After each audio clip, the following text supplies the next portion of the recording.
Bienvenidos a un nuevo episodio de Con Comentarios. Yo soy Aldo Ramírez López, su anfitrión, como de costumbre, y seguimos jóvenes, leyendo La muerte de Iván Ilich, de León Tolstoy. El primer capítulo fue interesante. Tal vez yo esperaba que fuera más impresionante, pero la verdad es que estuvo bastante bien. Y además, me pareció como que sienta las bases como para uno entender más o menos cómo va a ser el tipo de lectura, mejor dicho, el tipo de escritura de este hombre, de León Tolstoy. Entonces estuvo padre, estuvo interesante y me pareció también muy bonito la cotidianidad. Todo fue cotidianidad, se murió alguien, ¿qué se hace? Pues vamos al velorio y ahí estamos y ponemos cara de tristes, pero están pensando en, ay, al ratito voy a ir a jugar dominó. Bueno, iban a jugar cartas. Al ratito voy a ir a jugar cartas. Y le aprietan la mano a la viuda y es como, ay, señora, qué terrible, ¿verdad? Y la señora, sí, lo más horrible. Oiga, pero ¿y entonces cómo cobro la pensión?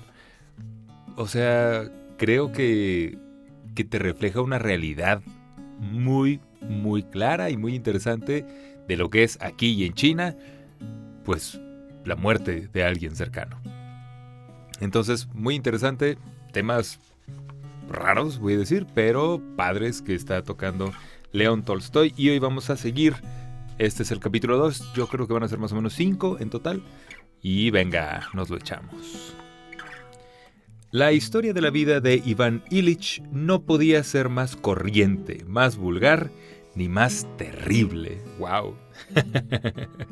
Ok. Murió a los 45 años. Madre Santa, estoy cerca ya. Siendo miembro de la Cámara Judicial. Era hijo de un funcionario de San Petersburgo, que a través de diversos departamentos y ministerios había hecho esa carrera que lleva a los hombres a una situación en la que, pese a haber demostrado su incapacidad para ocupar un puesto realmente útil, debido a su lugar en el escalafón y a su grado, no pueden ser despedidos, por lo que pasan a ocupar cargos imaginarios y ficticios, por lo que sin embargo reciben sueldos no ficticios que oscilan entre los 6,000 y los 10,000 rublos, con los que viven hasta una edad avanzada. Pues, ¿qué les digo, chavos? Aquí en China, aquí en Rusia, pasan estas cosas. Lamentablemente, nadie está exento de tener un gobierno donde siempre va a haber nepotismo, siempre va a haber puestos innecesarios, pero que pues la banda ahí está. Y puede estar eternamente, puede estar hasta que se muera, como Iván Ilich, que aparentemente era uno de esos. Así era Ilya Efimovich Golovin, consejero secreto y miembro innecesario de diversas instituciones inútiles. Otra vez, pasa aquí y pasa en todo el mundo. Tuvo 3 hijos varones y una hija. Iván Ilich era el segundo. El primogénito había hecho la misma carrera que el padre, aunque en otro ministerio, y se acercaba ya a la edad en que comienza esa inercia del escalafón y los sueldos. El hijo menor era un fracasado. En los diversos puestos que había ocupado, solo logró quedar mal y en la actualidad estaba empleado en los ferrocarriles. ¡Wow! ¿Qué tan mal tienes que trabajar para que, aparentemente, en estos puestos donde nada más por ser el hijo de no sé quién ya tienes todas las de ganar, y ni siquiera con eso quedó? Tanto el padre como los hermanos, y especialmente las esposas de estos, no solo evitaban encontrarlo, sino que únicamente se acordaban de su existencia en casos de extrema necesidad. La hermana estaba casada con el barón Greff, funcionario petersburgués, al igual que el suegro. Iván Ilich era, según decían, le phénix de la famille, no sé, mi francés no anda bien. No era tan frío y correcto como el mayor, ni tampoco tan alocado como el tercero. Era un término medio entre ambos. Inteligente, vivo, agradable y formal. Jeje, lo de vivo ya no. Estudió con el más joven en la escuela de jurisprudencia. A su hermano lo expulsaron en el 5º nivel. Él, sin embargo, acabó sus estudios. Ya en la escuela se mostró como sería durante toda su vida, un hombre inteligente, alegre, bondadoso y comunicativo que cumplía escrupulosamente lo que creía que era su deber. Y un deber para él era cualquier cosa que fuese considerada como tal por quienes ocupaban los puestos más elevados. No fue adulador, ni de chico ni posteriormente de adulto, pero desde su juventud se sintió atraído como las moscas lo son hacia la luz por las personas más encumbradas de la sociedad. Hizo suyos sus modales y su manera de ver las cosas, y entabló con ellas relaciones de amistad. Todas las pasiones de la infancia y de la juventud pasaron por él sin dejar grandes huellas. Se dejó llevar por el sensualismo, por la vanidad y más tarde por el liberalismo. Pero todo ello dentro de ciertos límites que le señalaban su sentido de la mesura. Ok, sí. Un hombre muy en medio. En la escuela de jurisprudencia, hizo cosas que en un principio le parecieron indignas y hasta le inspiraron cierto horror hacia sí mismo. Pero más tarde, al ver que personas muy encumbradas realizaban también actos semejantes sin considerarlos malos, no es que él llegara a creer que eran buenos, pero sí olvidó los suyos por completo, sin que su recuerdo le produjera ya nunca la menor aflicción. Al terminar sus estudios y dejar la escuela de jurisprudencia, su padre le entregó dinero para equiparse. Iván Ilich se hizo un traje en la sastrería Scharmer. Se colgó de la cadena del reloj. A modo de dije, una medallita con la inscripción Respice Finem, que se despidió de los profesores, se reunió con sus amigos en el restaurante Denon y adquirió una maleta, ropa blanca, ropa exterior, brocha y navaja de afeitar, todo comprado en las mejores tiendas. Seguidamente, marchó a la provincia, donde desempeñaría el cargo de agregado al gobernador, puesto que su padre le había gestionado. Una vez ya en su puesto, rápidamente logró organizarse una situación tan agradable y despreocupada como la que tuviera en la escuela de jurisprudencia. Atendía los deberes de su cargo, hacía su carrera y al mismo tiempo se divertía de una manera agradable y decorosa. De vez en cuando salía a los diversos distritos con misiones encomendadas por el gobernador. Se mantenía siempre digno, tanto ante los superiores como ante sus subordinados, y cumplía con exactitud e incorruptible honradez las funciones que le eran encargadas, usualmente la atención de problemas causados por disidentes religiosos. Pues hasta ahora empezó diciendo que era una vida corriente, horrible, más vulgar y terrible, pero pareciera un buen hombre. La verdad es que, un político así, que no sea wow, increíble, pero que sea honesto y que hace lo que le toque hacer, yo diría, ya es sobresaliente. Bien por Iván Ilich. Por cierto, hay escuelas que se llaman Escuela Primaria Iván Ilich aquí en México, ¿sabían? ¿Las hay también en sus respectivos países? I don't know, man. En los asuntos del servicio, pese a su juventud y a su afición a las diversiones, mostró siempre una reserva extraordinaria, sin salirse nunca de lo oficial, llegando a ser severo. Sin embargo, en la vida social era a menudo jovial. Ay, Dios mío. Sin embargo, en la vida social Era a menudo jovial e ingenioso, siempre afable. Un bon enfant, como decían de él su jefe y la esposa de este, quienes lo consideraban como de la familia. Ah, tan bon enfant. Él siempre.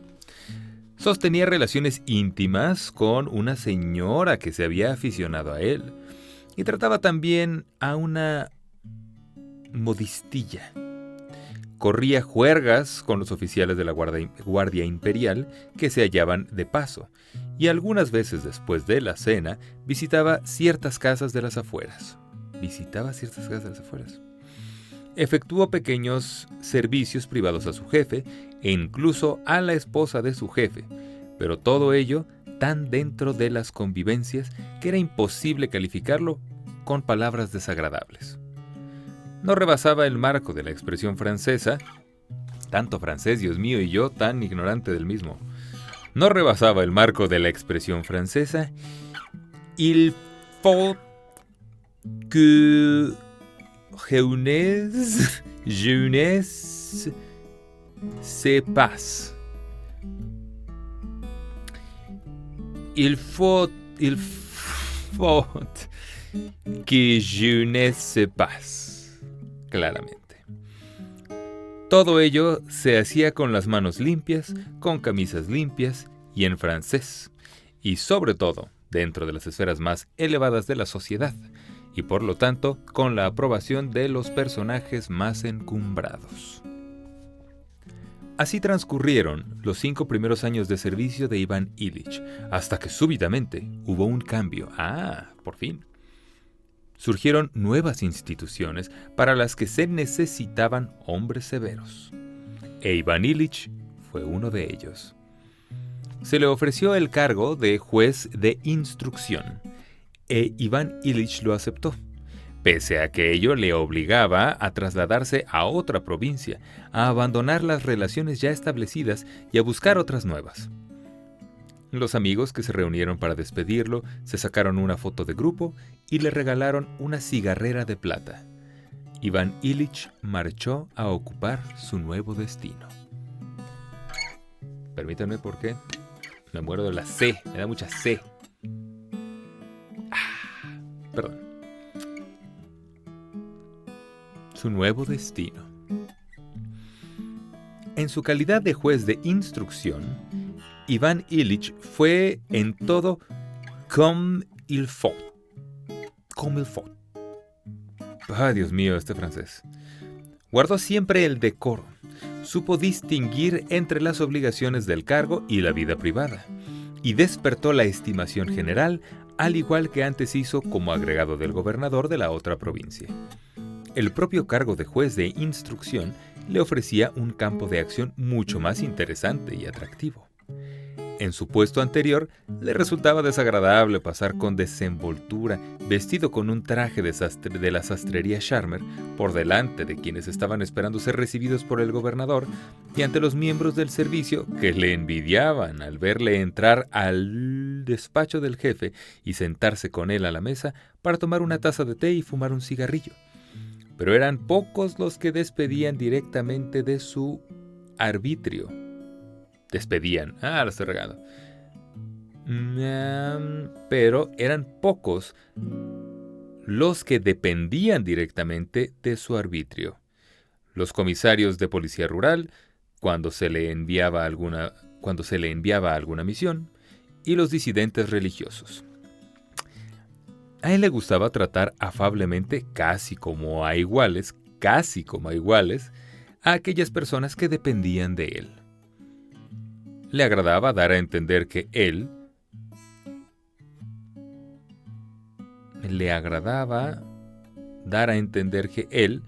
que los podría aplastar si quisiera.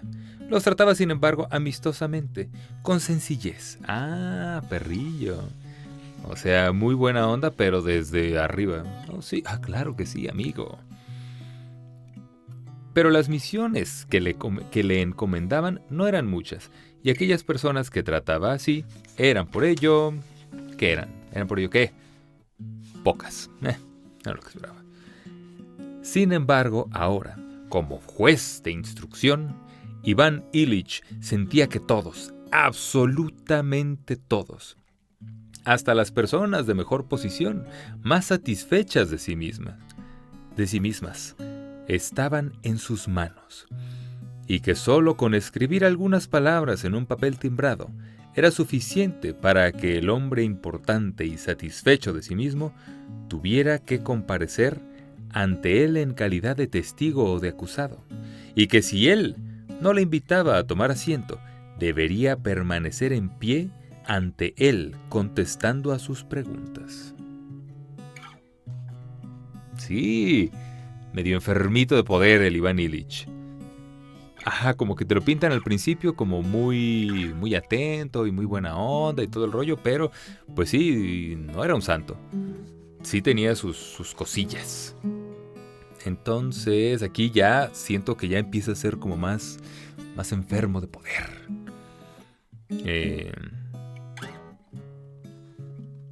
Contestando a sus preguntas. Iván Ilich no abusaba nunca de sus facultades. Al contrario, trataba de suavizar su expresión. Pero la conciencia de ese poder y la posibilidad de suavizarlo eran para él el máximo interés y atractivo de su nuevo cargo. En lo referente a sus funciones, Iván Ilich asimiló muy pronto la costumbre de prescindir de todo lo que se refiriese al cargo mismo. De todo lo que no se refiriese al cargo mismo. Sabía presentar cualquier asunto, hasta el más complicado, bajo una forma en que su convicción personal quedaba al margen, cumpliéndose siempre todas las formalidades requeridas. Se trataba de algo nuevo, y él fue uno de los primeros hombres que aplicaron prácticamente los estatutos del año 1864. En su nueva ciudad, el juez de instrucción adquirió nuevos amigos, nuevas relaciones, adoptó una actitud distinta y cambió un poco de tono. Observó un respetuoso distanciamiento de las autoridades del distrito y eligió sus amistades entre los nobles y magistrados acaudalados de la ciudad, adoptando un aire de ligero descontento hacia el gobierno, del liberalismo moderado y del civismo burgués. Sin cambiar para nada la elegancia de su vestimenta, dejó de afeitarse el mentón, dejándose crecer la barba. La vida de Iván Ilich en su nueva ciudad le resultó muy agradable. La sociedad en la que reinaban aires de descontento hacia el gobierno era muy unida y buena.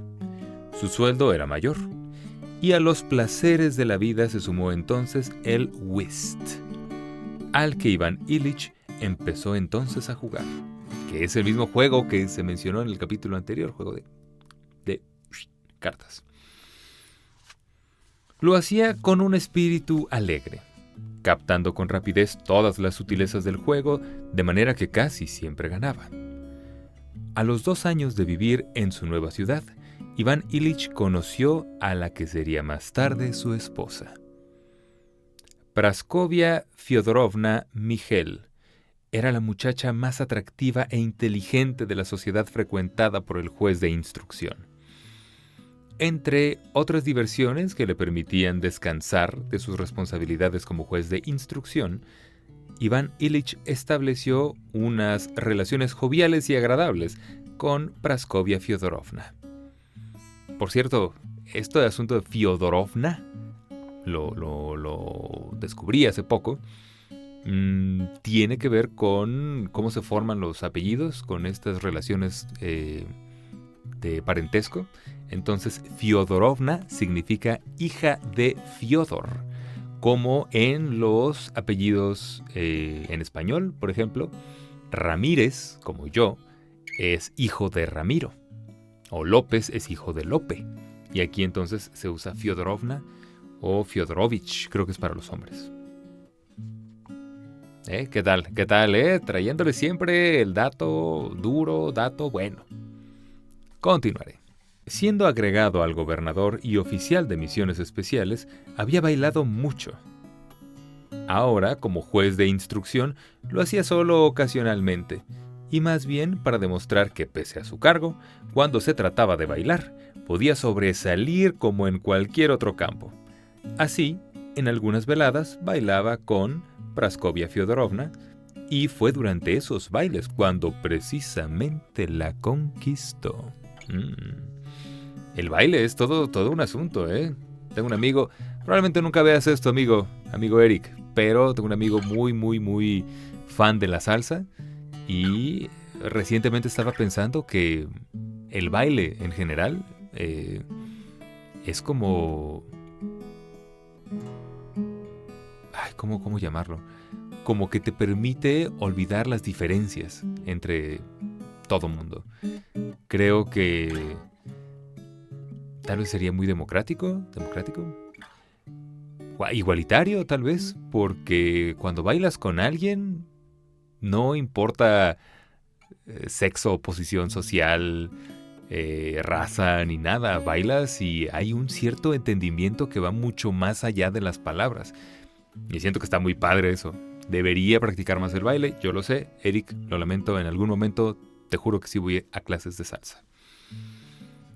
Ella se enamoró de Iván Ilich, quien hasta entonces nunca había tenido el propósito claro y definido de casarse.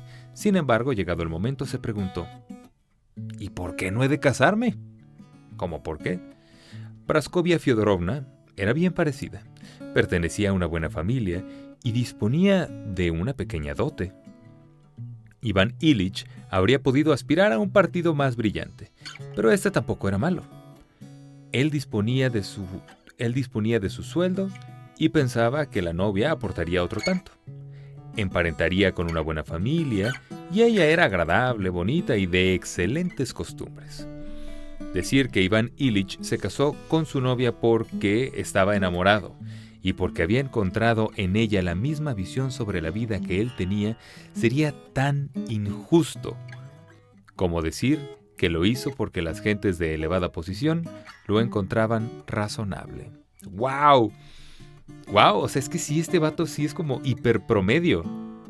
O sea, por supuesto está en una situación de muchísimo privilegio, pero como que hace todas las cosas no porque le apasionen y tampoco las hace aunque las odie, sino que como que se la va campechaneando en un punto medio que no sé. Digo, supongo que por eso nos están contando todo esto, pero siento que como que hasta debe ser aburrido, ¿no? Como que no hace nada que lo apasione, tiene sus momentos donde se siente superior a otros y eso le gusta. Como que se casó no por amor, ni porque iba a conseguir una super situación social increíble, sino como que porque dijo, pues no está tan mal. Creo que es eso. Creo que este hombre es el no está tan mal. Como que ve los pros y los contras y dice, pues sí me rifa. Como que no está ni tan bien ni tan mal, lo tomo. Entonces, no sé. Yo no recomendaría eso, no me parece como tan padre, pero si le trae paz, también estaría muy bien. En realidad se casó guiándose por ambas consideraciones. Eligiendo a esta esposa, hizo algo que le resultaba agradable y al mismo tiempo algo que las personas encumbradas consideraban apropiado. Ajá, como que siempre hay un poco ahí, si ellos dicen que está bien, yo digo que está más o menos, pues, órale, se hace. Y así se casó Iván Ilich. El propio proceso del matrimonio y la primera época de la vida conyugal, con las caricias, los muebles nuevos, la vajilla nueva, la ropa nueva, fue muy bien. Todo fue muy bien hasta que su mujer se sintió embarazada. ¡Ande, papá! Así, Iván Ilich comenzaba ya a creer que la boda, en lugar de alterar su vida fácil, agradable, decorosa y aprobada por la sociedad, había acentuado esas cualidades que él consideraba como algo propio de la vida en general. ¿Ok? Pero justamente en aquel momento, en los primeros meses del embarazo de su mujer, apareció algo nuevo, imprevisto y desagradable. Algo inesperado y de lo que de ninguna manera podía apartarse. Su esposa, sin motivo alguno, en opinión de Iván Ilich, comenzó a turbar su agradable y decorosa vida. Sin razón alguna empezó a mostrarse celosa. Exigía de él atenciones constantes, protestaba por todo y le hacía escenas desagradables y groseras. Al principio, Iván Ilich confiaba poder liberarse de la molestia de aquella situación recurriendo a la vida fácil y decorosa que antes le había salvado. Trató de cerrar los ojos ante el mal humor de su esposa y siguió con su comportamiento agradable y regular de antes. Invitaba a sus amigos a jugar a las cartas en casa y se iba al club de sus amistades, con sus amistades. Pero la esposa, en una ocasión, empezó a censurarle tan enérgicamente y con palabras tan groseras, manteniendo esa misma actitud cada vez que él se negaba a cumplir sus exigencias y mostrando su decisión de seguir así hasta que se sometiese, es decir, hasta que se quedara en casa para acompañarla en su aburrimiento, que él se horrorizó. Comprendió que la vida conyugal, al menos con su mujer, no se correspondía con los encantos y las excelencias esperados. Más bien al contrario, turbaba su vida hasta entonces regular y agradable, y comprendió también que era necesario prepararse contra aquellos trastornos y empezó a buscar los medios para conseguirlo. Las obligaciones de su cargo eran lo único que podían imponer a Praskovia Fyodorovna. Así él, escudándose en ellas, empezó a luchar con su mujer en defensa de su independencia. Híjole, qué complicado. Las relaciones son muy complicadas. Igual, ¿no? Aquí, en China, en Rusia, siempre son... Pues todos queremos cosas. Y creo que está bien buscar tener esas cosas. Pero, pues híjole, hay que llegar también a puntos medios, llegar a acuerdos.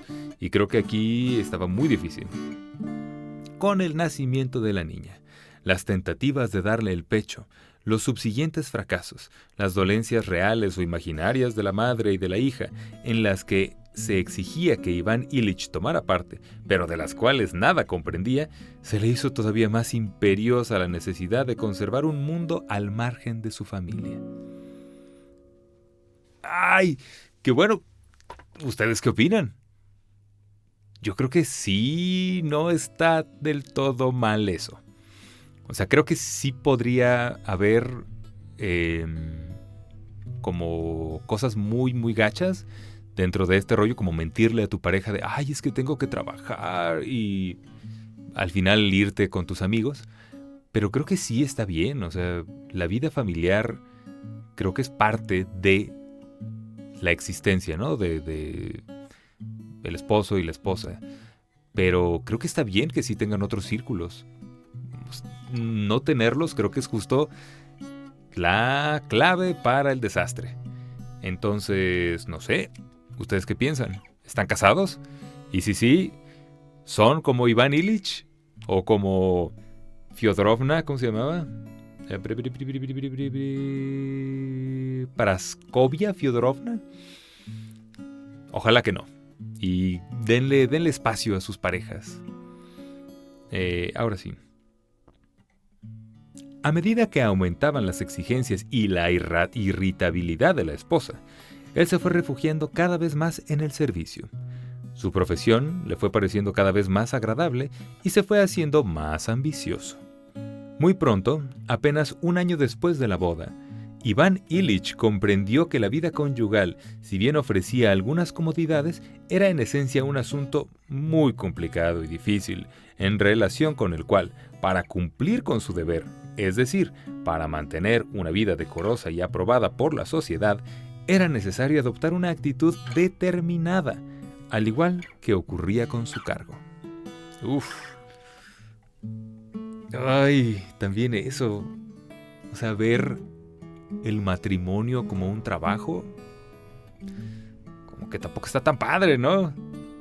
No sé, Es muy romántico de mi parte pensar en eso como, no sé, como una aventura, como un viaje que vas a hacer con alguien toda tu vida. Tal vez sí eso funcione algunos años, no funcione siempre, pero verlo como un trabajo también, chale, no, está como que no lo vas a aguantar mucho tiempo. Y así lo hizo. De la vida familiar exigía únicamente las comodidades relacionadas con la comida, cierto orden, la cama y, sobre todo, el guardar las apariencias frente a la sociedad. Y en todo lo demás buscaba lo agradable. Si lo hallaba, quedaba muy reconocido. Pero si se encontraba con resistencias y gruñidos, al instante se retiraba al mundo de las obligaciones de su cargo, que él se había reservado y en el que se encontraba a sus anchas. Iván Ilich era muy estimado por sus superiores y a los 3 años fue nombrado fiscal adjunto. Las nuevas obligaciones, su importancia, la posibilidad de hacer juzgar y apresar a quien quisiera, le hacían apresar a quien quisiera, el carácter público de los discursos y el éxito que en este campo tuvo, lo fueron internando cada vez más en su trabajo. Llegaron más hijos. El carácter de su esposa se fue haciendo cada vez más desagradable, pero Iván Ilich, con la actitud que había adoptado hacia la vida doméstica, se había hecho ya casi insensible a tales contratiempos. Después de 7 años de servicio en aquella ciudad, Iván Ilich fue trasladado a otra provincia con el cargo de fiscal. A su esposa no le agradó el lugar al que habían sido destinados. Aunque el sueldo era mayor, la vida era también más cara. Además, murieron 2 hijos, con lo que la vida familiar se hizo todavía más desagradable para Iván Ilich. ¿Sabes qué? ¡Auch! Está cañón eso. Praskovia Fyodorovna echaba a su marido la culpa de todos los reveses sufridos en su nueva residencia. La mayoría de las conversaciones entre los esposos eran sobre recuerdos de anteriores disputas y a cada momento estaban a punto de surgir nuevos altercados. Los periodos puramente amorosos eran lo único que ocasionaba cierta armonía entre marido y mujer, pero dichos periodos no eran duraderos, sino más bien constituían pequeñas islas a las que de momento llegaban, pero que luego abandonaban para adentrarse de nuevo en el mar de hostilidad latente, de los rencores y del aislamiento. Este aislamiento habría afligido a Iván Ilich si él creyera que aquello habría podido marchar de otro modo. Pero ahora admitía aquella situación no ya como normal, sino como el fin de su actividad en la familia. ¡Wow! Chale, qué feo. Fin que consistía en emanciparse cada vez más de estos disgustos y en darles el carácter de algo inofensivo y decoroso. Lo consiguió procurando estar cada vez menos tiempo con la familia, y cuando se veía obligado a estar en casa, procuraba asegurar su tranquilidad con la presencia de extraños. Pero lo que más le ayudaba era su trabajo. Aquel era un mundo que concentraba todo su interés en la vida. Interés que le absorbía por entero, la conciencia de su poder, la posibilidad de hundir a cualquiera que quisiera, la gravedad exterior con que hacía su entrada en el tribunal, y que guardaba en las entrevistas con sus subordinados, su éxito ante superiores e inferiores, y sobre todo, la habilidad con que conducía sus asuntos, y de la que él era muy consciente, le producían una honda satisfacción. Todo ello, unido a las charlas con los compañeros, las comidas y el whist, daban un contenido a su vida. De este modo, y en general, la vida de Iván Ilich seguía marchando tal y como él consideraba que debía marchar, de manera agradable y decorosa. Así vivió 7 años más. La hija mayor tenía ya 16. Había muerto otro hijo y quedaba solo uno, motivo de discordia. Iván Ilich quería que estudiara la carrera de jurisprudencia, pero Praskovia Fyodorovna, por llevarle la contraria, lo hizo ingresar en el colegio. La hija estudiaba en casa y crecía en estatura y en conocimientos. El chico tampoco andaba mal en los estudios. Así transcurrió la vida de Iván Ilich durante los 17 años que siguieron a su matrimonio. Ya era un viejo fiscal que había renunciado a varios traslados, a la espera de un puesto mejor, cuando repentinamente ocurrieron acontecimientos que estuvieron a punto de trastornar totalmente su vida. Iván Ilich esperaba el cargo de presidente en una ciudad universitaria, pero Gope supo adelantarse y fue él quien se llevó el nombramiento. Iván Ilich se irritó, comenzó a hacer reproches y se enemistó con sus inmediatos superiores, adoptando hacia él una actitud fría y con ocasión del siguiente nombramiento también se le ignoró. Pobre güey. Esto ocurriría en 1880.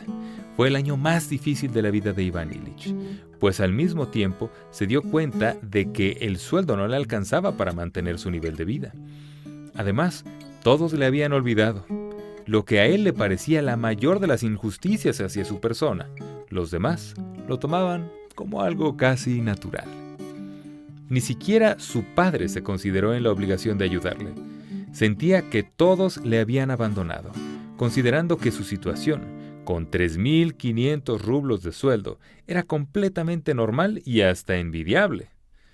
Solo él sabía, con la consecuencia de todas las injusticias sufridas, con la conciencia, no la consecuencia, con la conciencia de todas las injusticias sufridas, las continuas recriminaciones de su esposa y las deudas contraídas al llevar una vida más allá de sus recursos, que su situación no era normal. Aquel verano, para reducir gastos, pidió licencia y partió con su esposa a vivir al campo, con la familia de esta. En el campo, sin ocupaciones, por primera vez sintió Iván Ilich no solo fastidio, sino una tristeza insoportable. Decidió que no era posible vivir de aquel modo y que se hacía necesario tomar enérgicas medidas al precio que fuera. Tras una noche de insomnio que le pasó yendo de un lado a otro de la terraza, decidió ir a San Petersburgo y hacer gestiones para su traslado a otro ministerio a fin de castigar a quienes no habían sabido estimar su valor. Al día siguiente, pese a que su esposa y su cuñado intentaron disuadirle, se fue a San Petersburgo. Su objetivo era claro: solicitar un puesto con un sueldo de 5.000 rublos. No le importaba el ministerio, ni el lugar, ni el tipo de actividad. Lo único que necesitaba era un cargo de 5.000 rublos en la administración pública, en el banco, en los ferrocarriles, en las instituciones de la Emperatriz María, incluso en las aduanas, pero siempre que el sueldo fuese de 5.000 rublos y en otro ministerio diferente a aquel en el que no se le sabía apreciar. El viaje de Iván Ilich fue coronado por un éxito tan sospechoso como brillante y asombroso. ¡Oh, wow! En Kursk se subió al vagón en el que él viajaba un conocido suyo, F.S. Ilin, quien le habló de un telegrama recibido por el gobernador en el que se le anunciaba que de un día para otro iban a ocurrir cambios en el ministerio. Piotr Petrovich iba a ser sustituido por Iván Semyonovich. Creo que sí, estos nombres sí me suenan. Dicho cambio, además de las repercusiones que pudiera tener en todo el país, eran especialmente importantes para Iván Ilich, pues al ser nombrado Semyonovich, sin duda, su amigo Zahar Ivanovich sería también promocionado. Y esto resultaba extraordinariamente favorable para Iván Ilich, pues Zahar Ivanovich era compañero y amigo suyo. Hay puras palancas aquí y en Rusia. En Moscú le confirmaron la noticia. Al llegar a San Petersburgo, Iván Ilich visitó a Zahar Ivanovich y recibió de él la firme promesa de que se le daría un buen cargo en el propio Ministerio de Justicia. Una semana más tarde, telegrafiaba a su mujer: Zahar sustituyó a Miller. Recibiré nombramiento en el primer despacho. Gracias a este inesperado cambio de personas, Iván Ilich obtuvo un cargo dentro de su propio ministerio, que lo situaba 2 categorías por encima de sus compañeros, con 5,000 rublos de sueldo y 3,500 para gastos de traslado. Todo el rencor que había sentido contra sus antiguos enemigos y contra el ministerio en su conjunto fue olvidado totalmente por Iván. Totalmente, e Iván Ilich se consideró completamente feliz. Regresó al campo satisfecho y alegre como hacía tiempo que no se había sentido. También Praskovia Fyodorovna pareció alegrarse, y entre ellos se hizo la paz. Iván Ilich contó lo bien que le habían recibido en San Petersburgo, como los que antes eran sus enemigos, habían quedado avergonzados y ahora se rebajaban ante él y envidiaban su posición. Hizo especial hincapié en lo mucho que lo apreciaban en la capital. Híjole, tanto peso que le damos al poder, ¿no?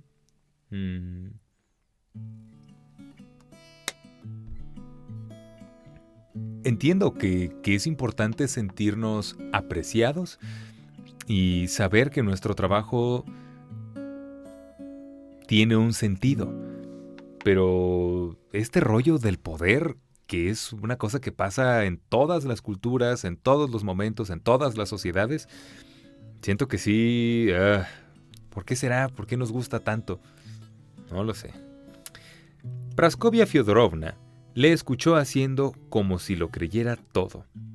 No le contradijo en lo más mínimo y se limitó a hacer planes sobre su nueva vida en la ciudad a la que iban a ser trasladados.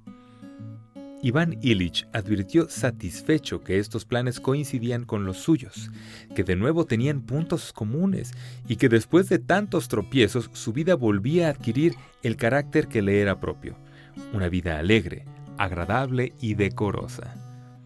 Iván Ilich permaneció solo unos pocos días. El 10 de septiembre debía tomar posesión de su nuevo cargo.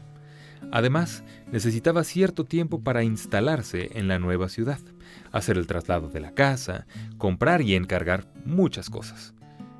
En una palabra, debía instalarse tal y como él había decidido, lo cual coincidía casi exactamente con lo decidido para sus adentros por Praskovia Fyodorovna. Ya se están entendiendo, solo tenían que pasar muchísimos años, morir unos hijos, pelearse todo el tiempo, decir que mejor deja la familia para estar en el trabajo, y ya se contentaron, tan fácil. Vaya. Ahora, cuando todo se había arreglado tan bien, cuando sus objetivos coincidían con los de su esposa y habían pasado cierto tiempo separados, se sintieron tan unidos como no lo habían estado desde los primeros años de su vida matrimonial. Iván Ilich pensaba llevarse a la familia enseguida, pero la hermana y el cuñado, que de pronto se mostraron especialmente amables y allegados a Iván Ilich y a su familia, insistieron tanto en que no lo hiciera, que éste partió solo. Sospechoso. Iván Ilich se fue sin que le abandonara ni un instante aquel alegre estado de ánimo, fruto de sus éxitos y de su buena inteligencia con la esposa. Encontró una magnífica vivienda, como él y su esposa habían soñado, aposentos amplios y altos de techo, al viejo estilo, un despacho grandioso y cómodo, habitaciones para la mujer y la hija, y un cuarto de estudio para el hijo. Todo como si hubiera sido pensado para ellos. El propio Iván Ilich se ocupó de la decoración. Adquirió muebles, principalmente del estilo antiguo, que a su juicio daban un aire especial de dignidad. Eligió el tapizado y todo fue creciendo y aumentando hasta acercarse al ideal que él se había forjado. Cuando estuvo a la mitad de los trabajos, se dio cuenta de que el resultado iba a ser mejor de lo que él mismo esperaba. Vaya, no, eso no era lo que yo pensé que iba a decir. Comprendió que cuando todo estuviese terminado, resultaría sumamente digno, elegante y lejos de toda vulgaridad. Al dormirse, se imaginaba cómo quedaría la sala. Al mirarla, aún a medio instalar, veía ya la chimenea, la pantalla, la vitrina, las sillitas dispersas, los platos y platitos colgando en las paredes y los broches, como si cada cosa estuviese ya en su sitio. Se emocionaba pensando en la sorpresa que se llevarían su esposa y su hija, que también tenían muy buen gusto, y que no esperaban ver nada semejante. Encontró y pudo adquirir, hablen bien por favor, adquirir a buen precio objetos antiguos que daban al conjunto un aire de singular nobleza. En sus cartas presentaba a propósito las cosas peor de lo que eran, para que luego la sorpresa fuese mayor. ¡Ay, qué chistoso! Yo haría eso también. Como que, ¡ay, la casa es chiquita, pero no sé qué! Para que cuando llegan, ¡wow, es grandísima! Bueno, me gusta eso. Todo esto le absorbía de tal modo que incluso su nuevo destino, por el que tanta inclinación sentía, le ocupaba menos de lo que él había creído. Durante las reuniones se quedaba a veces distraído, pensando en las cortinas, sobre si sería mejor hacerlas rectas o recogidas. En una ocasión, se subió a una escalera para mostrar al empapelador que no acababa de comprenderle cómo quería que quedase una habitación, y se cayó. Pero como era un hombre fuerte y ágil, se pudo agarrar, saliendo sin más consecuencia que un golpe en el costado. El dolor fue muy agudo, pero pasó pronto. Durante todo el tiempo, Iván Ilich se sintió particularmente alegre y sano. En una carta a sus familiares decía: «Parece como si me hubieran quitado 15 años de encima. Pensaba terminar en septiembre, pero las instalaciones de la casa le mantuvo... pero la instalación de la casa le mantuvo ocupado hasta mediados de octubre. Sin embargo, todo quedó magnífico». No lo decía solo él, sino también todos cuantos lo veían. En realidad se trataba de lo mismo que se ve en todas las casas de personas no muy ricas, pero que quieren aparentarlo, y por ello solo logran parecerse entre sí. Grandes cortinas, muebles de ébano, flores, tapices y bronces, tonos oscuros y brillantes. Todo lo que suelen poner cierta clase de personas con el fin de parecerse a las personas de cierta clase. Y en casa de Iván Ilich, el parecido era tanto que nada llamaba la atención. Pero a Iván Ilich todo aquello le parecía algo muy singular. Cuando fue a recibir a su familia a la estación del ferrocarril y los llevó a la casa ya preparada con las luces encendidas y el lacayo con corbata blanca abrió la puerta del vestíbulo adornado con flores y luego los hizo pasar a la sala y el despacho, todo eran exclamaciones de satisfacción y él se sintió profundamente feliz. Les mostró todos los rincones recogiendo sus alabanzas y resplandeciendo de satisfacción. Aquella misma tarde, mientras tomaba el té, Praskovia Fyodorovna le preguntó, de pasada, ¿de qué modo se había caído? Oye, te caíste, ¿verdad? ¿Qué pasó? Pero mira la casa. Ahí se ven las prioridades. Él se rió y les mostró cómo había volado desde la escalera y cómo se había asustado el empapelador. Por algo soy gimnasta. Otro se habría roto un hueso. Pero yo apenas me di un ligero golpe aquí. Cuando me toco me duele, pero ya se está pasando, es un simple moretón. Comenzaron a vivir en la nueva casa en la que, como siempre ocurre cuando uno se haya bien instalado, solo faltaba una habitación. Vivían con el nuevo sueldo, al que como siempre solo le faltaba un poquitín, unos 500 rublos y se sentían muy bien. Las cosas marcharon a la perfección, sobre todo al principio, cuando todavía no estaba todo ordenado y quedaban cosas por hacer. Terminar algún detalle, comprar alguna cosa, cambiar de sitio un objeto y acomodar otro. Es cierto que existían algunas discrepancias entre marido y mujer, pero ambos estaban tan satisfechos y había tanto que hacer que todo terminaba sin grandes problemas. Cuando ya no hubo nada que arreglar, empezaron a sentirse un poco aburridos, como si les faltara algo. Pero entonces ya habían hecho algunas amistades, habían adquirido determinados hábitos y de nuevo su vida volvía a tener un contenido. Iván Ilich, después de pasar la mañana en el Palacio de Justicia, volvía a la hora de comer.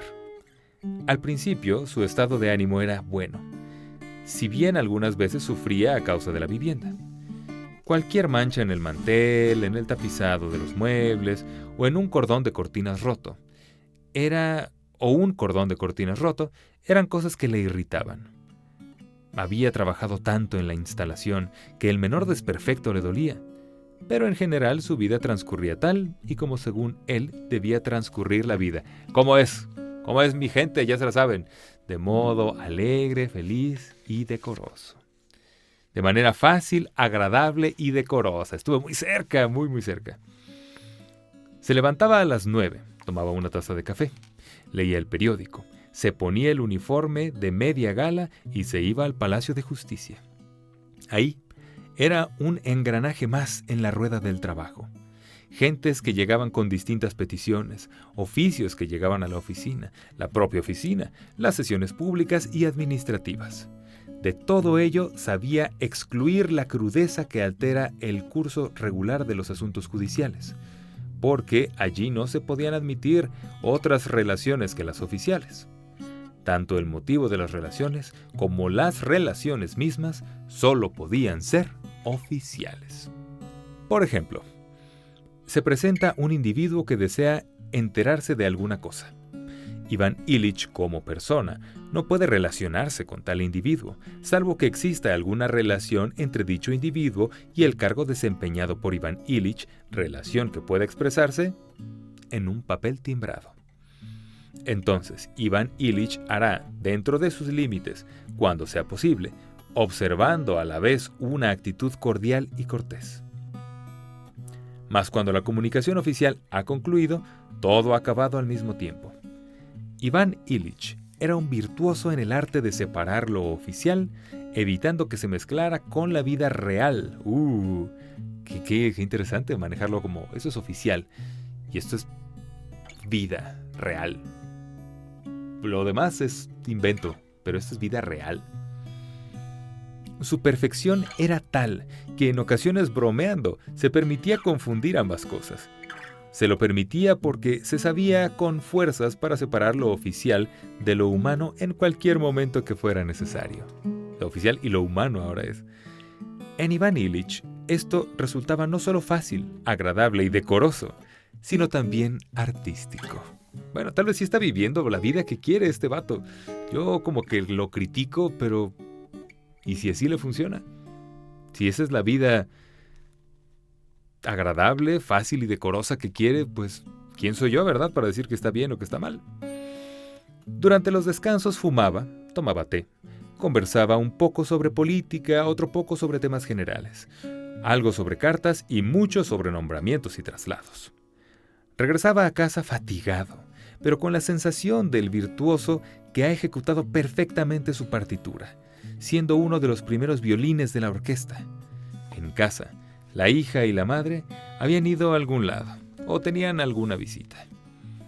El hijo estaba preparando las lecciones con un maestro particular o estudiando concienzudamente las materias del colegio. Todo marchaba perfectamente. Después de la comida, si no había invitados, Iván Ilich leía a veces algún libro del que se hablase mucho y al caer la tarde se dedicaba a asuntos del trabajo. Es decir, leía expedientes, consultaba textos legales, comparaba declaraciones y las encuadraba en un marco legal. Esta ocupación ni le aburría ni le divertía. Otra vez estamos justo en ese... No está tan mal, no está tan bien, pero pues ahí está. Vamos a ver a dónde nos lleva esto. Yo espero que sí haya como en algún momento que se hable de esto. Es como... este hombre viviendo esta vida tan mediocre que también estuvo. A ver qué opina Tolstoy. Ni le aburría ni le divertía. Le hubiera resultado aburrida si hubiera podido estar en aquel momento jugando al whist. Pero de no ser así, prefería aquello a permanecer sin hacer nada o estar sentado con la esposa. Lo que de verdad satisfacía a Iván Ilich eran las pequeñas comidas a las que invitaba a damas y caballeros de elevada posición social, y los pasatiempos a que se entregaba con esas personas, que eran los pasatiempos usuales en aquellos cuya sala de su casa era semejante a todas las salas de las demás casas de gentes como ellos. ¡Qué bonito está esto! ¡Wow! Los pasatiempos a los que se entregaba con estas personas, que eran los pasatiempos usuales en aquellos cuya sala de su casa era semejante a todas las salas de las demás casas de las gentes como ellos. Sí, es el querer como llenar estos objetivos sociales de quién tienes que ser y cómo tienes que vestir y qué tienes que tener. Y este hombre es el más feliz con eso. Una vez llegaron a dar un baile. Iván Ilich se sintió contento y todo salió bien, aunque se disgustó con su mujer a causa de los pasteles. Praskovia Fyodorovna tenía un plan, pero Iván Ilich insistió en encargarlo todo en una pastelería de lujo y quiso que hubiera abundancia de pasteles. La disputa se produjo porque sobraron muchos y la cuenta de la pastelería subió a 40 rublos. La pelea fue grande y desagradable. Praskovia Fyodorovna lo llamó imbécil y amargado. Él se puso las manos en la cabeza y colérico dijo algunas palabras sobre el divorcio. Pero la fiesta en sí resultó muy bien. Estuvo presente la flor y nata de la sociedad de Iván Ilich, de la crema y nata de la sociedad, e Iván Ilich bailó con la princesa Trufonova, hermana de la que se hizo famosa al fundar la sociedad Llévate mi dolor. Las alegrías que le proporcionaba su cargo halagaban su amor propio. Las satisfacciones sociales halagaban su vanidad. Pero las auténticas alegrías de Iván Ilich eran las que le producía jugar whist. Está interesante lo importante que puede ser lo lúdico. No sé si lo quiera representar como eso, como algo realmente importante, o todo lo contrario. O si Tolstoy como que lo haga lucir como un personaje como vanidoso, banal más que vanidoso, como banal, porque las grandes alegrías vengan a él no tanto por la familia o lo que sea, sino pues por jugar cartas con sus amigos. Pero yo creo que sí es importante. Vale la pena no dejar que esas cosas se desaparezcan al tener una familia o un trabajo importante. Reconocía que después de todo, después de cualquier acontecimiento desagradable en su vida, su mayor placer era reunirse con unos buenos jugadores, con compañeros que supieran guardar silencio y echar unas partidas de whist. La alegría que ello le causaba era como una luz brillante frente a todo lo demás. Debían ser 4. Cuando eran 5 resultaba muy penoso salir, aunque uno fingiera que lo hacía con mucho gusto. Y había que entregarse a un juego inteligente y serio, cuando venían bien las cartas. Luego cenaban y tomaban un vaso de vino. Después de tales partidas de whist, sobre todo cuando había ganado algo, ganar mucho no estaba bien visto. Gana algo, pero no ganes mucho. Iván Ilich se acostaba a dormir en un estado de ánimo excelente. Así transcurrirían sus vidas. Se relacionaba con lo mejor de la sociedad. Recibían en su casa a gente importante y también a los jóvenes. En relación con sus amistades, la opinión del marido, de la esposa y de la hija coincidían totalmente. Sin necesidad de acuerdo previo alguno, los 3 procuraban desprenderse de los amigos y parientes de nivel bajo que acudían salameros a su recibidor adornado con platillos japoneses. Pronto estos amigos y parientes inoportunos dejaron de acercarse y los Golovin se relacionaron solamente con los mejores de la ciudad. Varios jóvenes hacían la corte a Lisa y Petryshev, hijo de Dmitri Ivanovich Petryshev y heredero único de su fortuna, juez de instrucción, se mostró tan asiduo que Iván Ilich habló con Praskovia Fyodorovna sobre si no convendría llevarlos a dar un paseo en Troika o bien organizar alguna velada benéfica. Así vivían. Todo marchaba bien, sin cambios y de manera muy satisfactoria. Ay, mi gente, pues miren, justo hoy me quería echar 2 capítulos y justo fue lo que hicimos. Pero, pues sí se extendió, ¿verdad? una hora y algo. Bueno, pero está muy bien, así nos lo vamos a echar rapidín. ¿Qué les pareció? A mí me pareció mucho mejor este capítulo o estos 2 capítulos que el anterior. Tal vez sea porque apenas nos estaban presentando los personajes y como que tal vez todavía no entendía el ritmo y el humor, voy a decir, de Tolstoy. Pero me gustó mucho y siento que aborda temas justo con mucha levedad, pero que si te adentras en ellos tienen mucha profundidad. El asunto de la convivencia, de los objetivos de vida. Porque este hombre sí, sus objetivos de vida, insisto, pueden parecer banales. Pero, pues si es lo que le gusta, ¿por qué estaría mal? Abordan cero qué pasa con su familia. O sea, no sabemos nada de la hija, del hijo, de la esposa. Nada más como que lo que refiere a qué tanto mueven el eje de la vida de fácil, bueno y decoroso de la vida de Iván Ilich, qué tanto lo menean. Pero fuera de eso no sabemos nada de ellos. Y creo que eso sí está gacho. Creo que ahí sí, si vas a generar una familia, pues estaría bien que hicieras buenos vínculos con ellos. Hicieras por lo menos vínculos. Entonces, pues no sé. Pero me está gustando. Está bueno, está mejorando este libro.